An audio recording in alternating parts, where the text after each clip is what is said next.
It was just past 5:30 in the morning when my phone rang. I was already awake. I'm always awake before the sun these days. Something happens to a man when he crosses 60. Sleep becomes something you visit rather than somewhere you live. I was sitting at the kitchen table with my coffee, watching the yard go from black to gray, when I saw my son's name on the screen. I knew before I answered. Not because I'm psychic. Not because I had any special gift. I knew because I had spent the last 19 months watching and waiting and learning everything I could about the man who had slowly, quietly, wrapped his hands around my son's life like a vine around a fence post. And I had understood for at least the last 4 of those months that it was going to end on a morning exactly like this one. I picked up the phone. "Dad." That was all he said. One word. But I heard everything in it, the exhaustion, the shame, the particular kind of broken that only comes from being betrayed by someone you trusted completely. "Where are you, son?" He told me he was sitting in his truck, parked at the end of the driveway of the house he had lived in for 3 years. The house where he had painted the nursery himself, pale yellow, because his wife Renee had wanted something that felt like mourning. The house where my granddaughter Lily had taken her first steps across the kitchen floor and grabbed the cabinet handle to steady herself, and laughed like it was the best thing that had ever happened to anyone. The house that belonged to Renee's father, Franklin Dorsey. Franklin had changed the codes on the doors sometime the night before. All of them. The front door, the side door, the garage. My son Owen had come home from a work trip Franklin himself had sent him on, to find that he could not get into his own home. Renee was inside. Lily was inside. And Franklin had already called Renee and told her not to open the door. "Stay right there," I said. "Don't move. Don't call Franklin. Don't call Renee. Don't say a word to anyone until I get there." "Dad, I don't understand what's happening." "I know you don't, but I do. Give me 40 minutes. I put on my boots, got in my truck, and drove. Now, if you're just joining me, friends, let me back up and tell you how we got here. Because this story didn't start that morning. It started 3.5 years earlier, at a backyard barbecue where my son shook hands with a man named Franklin Dorsey for the first time, and I watched the way Franklin looked at Owen the way a man looks at something he's already decided he owns. Owen met Renee at work. He was 31, she was 28. He called me after their 3rd date and told me she was the one, and I believed him, because Owen had never said anything like that before in his life. He was a careful man, quiet. He said what he meant and meant what he said. If Owen told me something, I listened. Renee was a lovely woman, warm, funny, smart. I liked her from the first time I met her. What I was less certain about was where she ended and her father began. Franklin Dorsey was what some people call self-made, though in my experience, men who use that phrase about themselves are usually more complicated than the 2 words suggest. He had built a regional construction supply company from the ground up over 30 years, and he had done it through a combination of genuine hard work and an absolute refusal to let anything exist outside his control. He was generous when generosity served him, and he was ruthless when it didn't. And the trouble was that he was charming enough that most people couldn't tell which mode they were in until it was too late. He took to Owen immediately. That was the thing. He wasn't cold to my son, he embraced him, brought him into the business, started him in logistics, moved him up fast, gave him responsibility and a title and a salary that was more than Owen had ever made. He let them live in a house he owned, a nice house in a good neighborhood, at a rent that was less than half of market value. He showed up for Lily's birth. He took Owen fishing. He called him son before Owen and Renee were even officially engaged. I watched all of it, and I smiled, and I stayed quiet, because something didn't sit right with me. I want to be careful here, friends, because I am not a man who mistrusts people for sport. I have been wrong about people before. I have misjudged and been misjudged. I know that not every generous man has an angle, and not every warm welcome is a setup. But I had been on this earth for 63 years by the time Owen married Renee, and I had learned to pay attention to the things that don't add up. And here is what didn't add up. Franklin never once talked about what happened if things went wrong. Every arrangement he made with Owen, the house, the job, the salary, the title, was verbal, handshake, a man's word. And whenever Owen, who was careful and thorough by nature, tried to ask about putting something in writing, Franklin would get a look on his face. Not angry, just wounded, like Owen had questioned his honor. And Renee would say, quietly, "Owen, please, that's Dad. You don't need a contract with family." Owen always backed down, because he loved Renee. because he didn't want to cause problems, because Franklin had been nothing but good to him, and it felt ungrateful to push. But I noticed, every time. About 8 months into the marriage, I sat down at my kitchen table, same cup of coffee, and I made a decision. I was going to spend whatever time was necessary to understand exactly what legal and financial position my son was actually in. Not because I was certain something was wrong, but because I needed to know. Because Owen had Lily to think about now, and a man with a granddaughter doesn't get to look the other way. I didn't tell Owen. I want to explain that choice, because I know some of you are already thinking I should have gone straight to my son and shared what I was worried about. I thought about it. I thought about it for a long time. But here's the thing: Owen adored Franklin, and if I had come to him with nothing but a feeling, a vague unease, a concern about handshake agreements, he would have defended the man. He would have had to, because at that point there was nothing to show him. And if I pushed too hard and was wrong, I would have poisoned the relationship between my son and his father-in-law over my own pride, my own need to feel like I was protecting something. I decided that if I was going to say anything, I was going to say it when I had something real to say. So I found a real estate attorney, a quiet man, professional, thorough, who didn't advertise heavily but came recommended by a friend I trusted. I asked him to pull every public record he could find on the house where Owen and Renee lived. The deed, the title history, any liens, any clauses. I paid him out of my own savings. I didn't put it on a card. I didn't mention it to anyone. What he found was not illegal. That's important to say. Franklin had not done anything criminal, but what he had done was this. The lease agreement that Owen had signed, that casual, friendly, it's just a formality document that Renee had said meant nothing, contained a clause that said the property could be reclaimed with 30 days' notice under any circumstance that constituted a material change in the family relationship. The language was vague enough to mean almost anything Franklin wanted it to mean.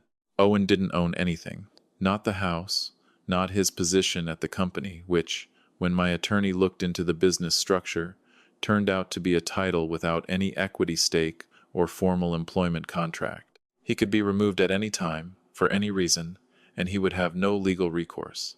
He had been living inside something that looked like stability but was actually a house of cards. I sat with that information for a long time. I didn't panic. I want you to understand that. I made a plan. Over the next 11 months, I did the following things, quietly, carefully, and without telling a soul. I consulted with a family law attorney to understand Owen's rights in a divorce scenario, since the living arrangement complicated the asset picture significantly. I researched the company's structure and learned that Owen had never been formally added to any operating documents, meaning his employment protections were non-existent. I set aside money, my own money I had been saving for years, enough for Owen to have a real foundation if he ever needed to start over. And I made one phone call to a man I had known for 20 years, who ran a small but solid construction company, 2 states over, who owed me a favor from a time I will tell you about another day, and I asked him quietly whether there was a place on his team for a man with Owen's experience. He said yes, and he meant it, and we left it there. I didn't tell Owen any of this.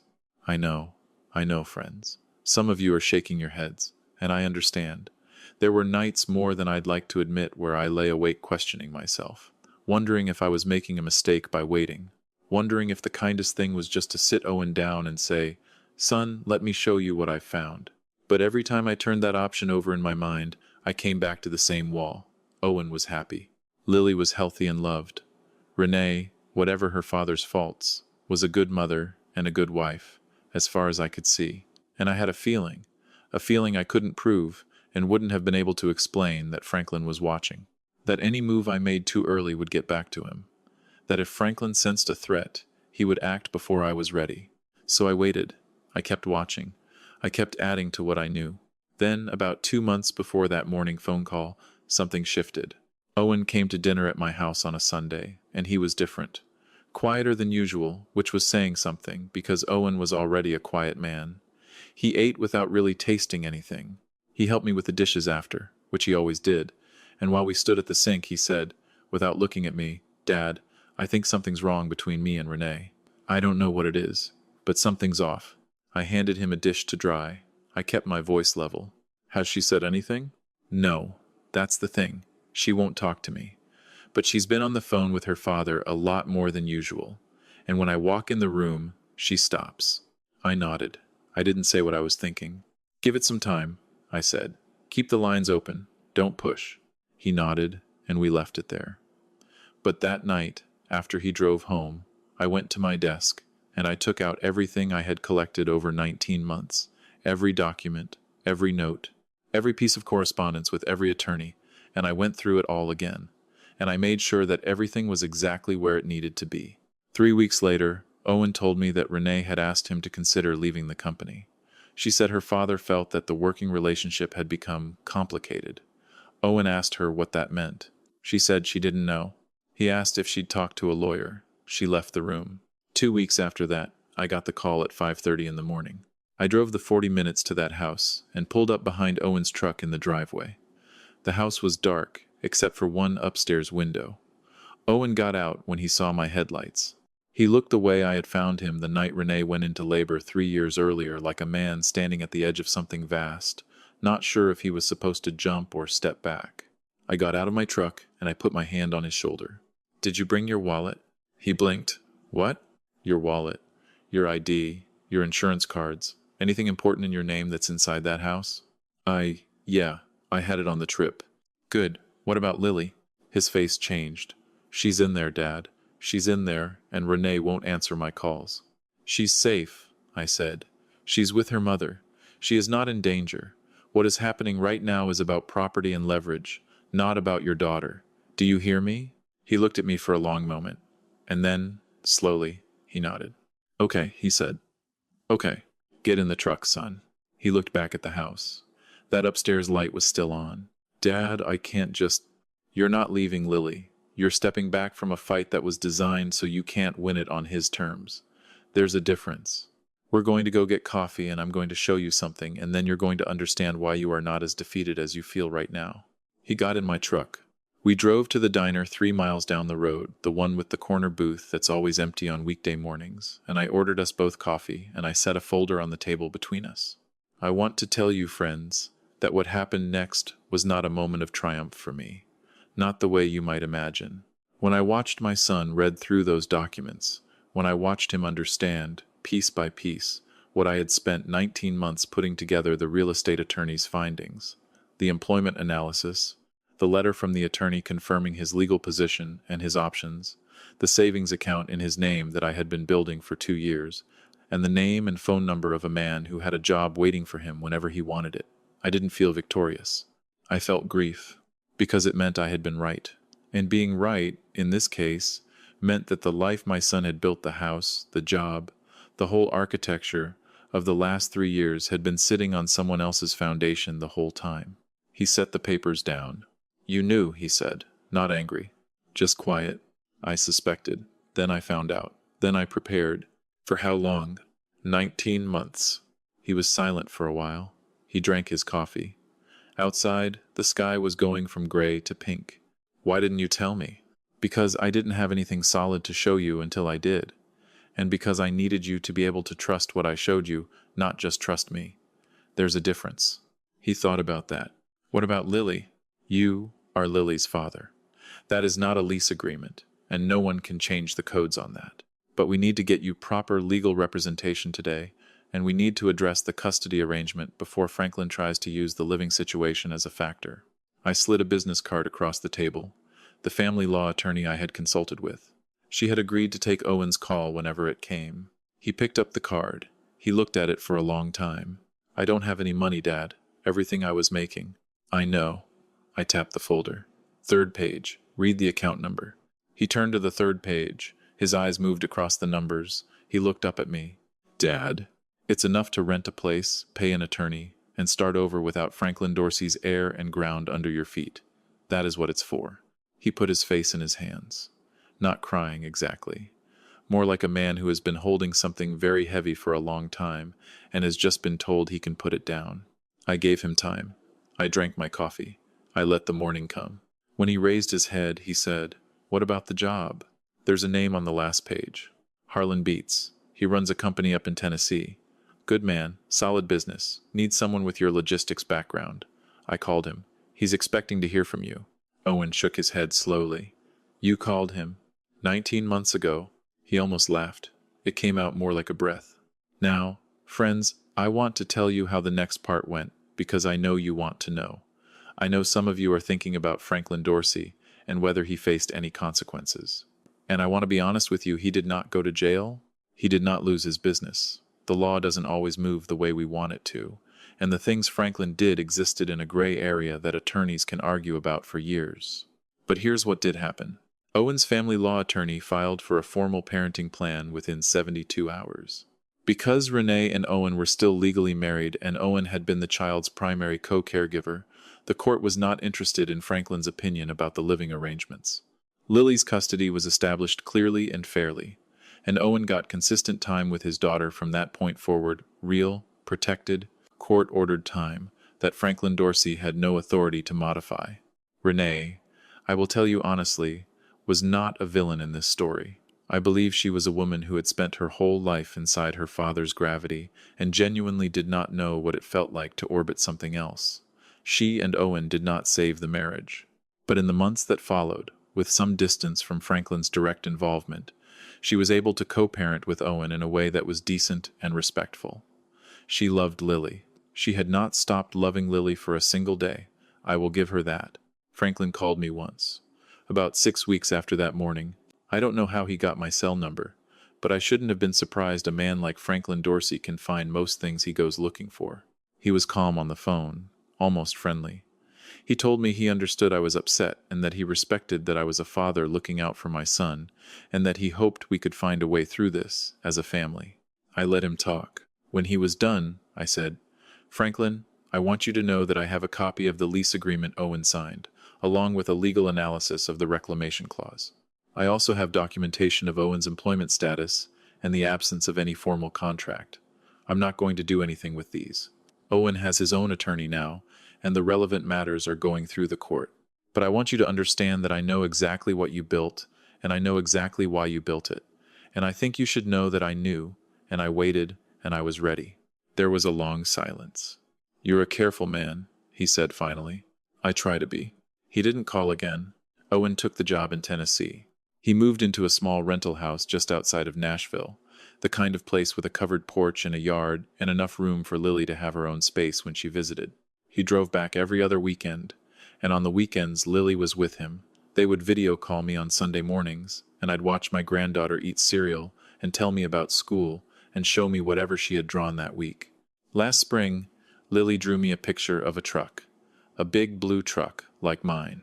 She drew a man in the driver's seat and a smaller figure in the passenger seat, and she drew them with big round crayon smiles, and at the bottom, in the careful block letters of a 6-year-old, she had written, Grandpa and Daddy going for a ride. I have that picture on my refrigerator. I will have it there for the rest of my life. Here is what I want to leave you with, friends. I am not going to tell you that I handled everything perfectly. There were nights in those 19 months where I wondered if I was making a terrible mistake, where I asked myself whether my silence was wisdom or cowardice, where I sat at this table in the dark and thought about all the ways things could go wrong, Owen finding out on his own, the situation deteriorating faster than I was ready for, Franklin making a move I hadn't anticipated. But I kept coming back to this. I was not going to bring my son into a fight without a plan. I was not going to let him walk into a room and find out that the floor was hollow unless I had already figured out where the solid ground was. That was my job, not to protect him from pain, because you can't do that, no one can do that, but to make sure that when the floor gave out, as I believed it would, he would not fall so far that he couldn't get back up. A man who shouts and threatens and makes himself large is easy to see coming. He's easy to work around. It's the quiet man, the one who sits with his coffee and watches and learns and waits, that a bully never accounts for. Because a bully measures power in volume, and he doesn't know what to do when the power is silent. Franklin Dorsey thought he had won. He thought Owen had nothing and nowhere to go, and no one who understood what he had built. He thought the morning he changed those door codes was the end of the story. He never knew I had been writing the next chapter for a year and a half. Read every document before you sign it, friends. Know who holds the deed to the life you're living. And if you are a parent, and you see something that doesn't sit right, don't look away. Watch, learn, be ready. Because love without preparation is just hope, and hope is not a plan. Comment number 1, if you think I was right to wait. Comment number 2, if you think I should have told Owen sooner. And if this story reminded you of someone you love, share it with them. Because none of us are as alone in these things as we feel in the dark at 5 in the morning.